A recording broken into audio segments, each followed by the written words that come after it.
confident that she would be off the waiting list and onto the evening flight within hours. But when boarding closed, she was still stranded on the wrong side of the gate. Reassured by ground staff that the Saturday plane was bound to have some spare seats, she had spent the last of her cash on a largely sleepless night in the airport hotel. All she had left were a few Swiss francs and a credit card belonging to her mother. But who cared?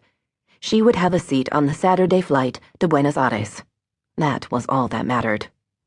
She walked over to the coffee bar to ask for a bottle of water. The waiter eyed her with interest. Evidently, she was not looking as bad as she felt. She did not return his gaze and would not look anyone in the face. She was used to men staring at her and paid no heed.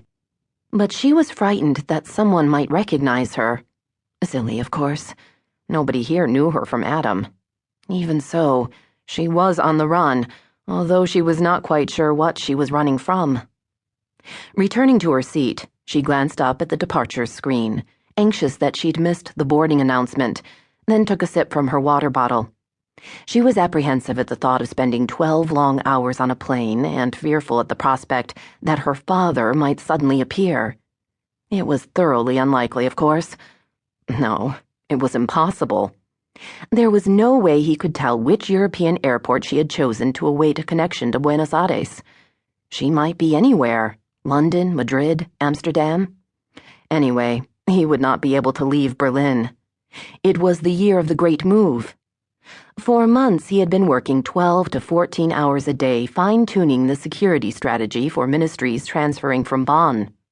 He couldn't take time off now. Out of the question. Not on such short notice.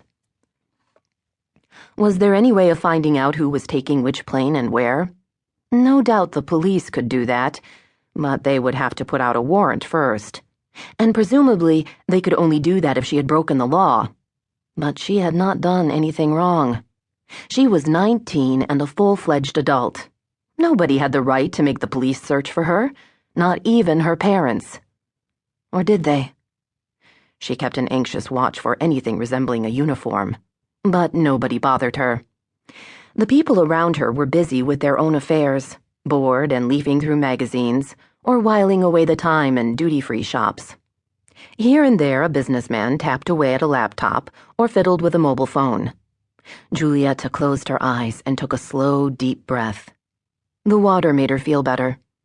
Surely she would relax a little once she was on that plane, soothed by every mile that brought her closer to Damián. She would find him, and everything would sort itself out.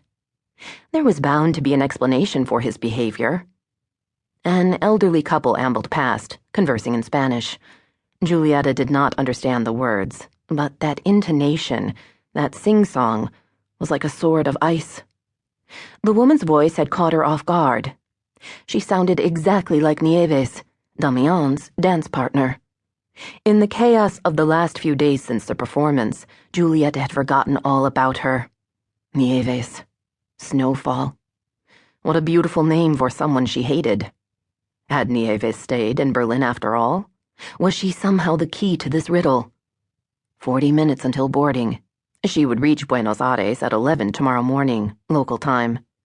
She did not know exactly where Buenos Aires was, and did not have the faintest idea about what kind of a country it was in.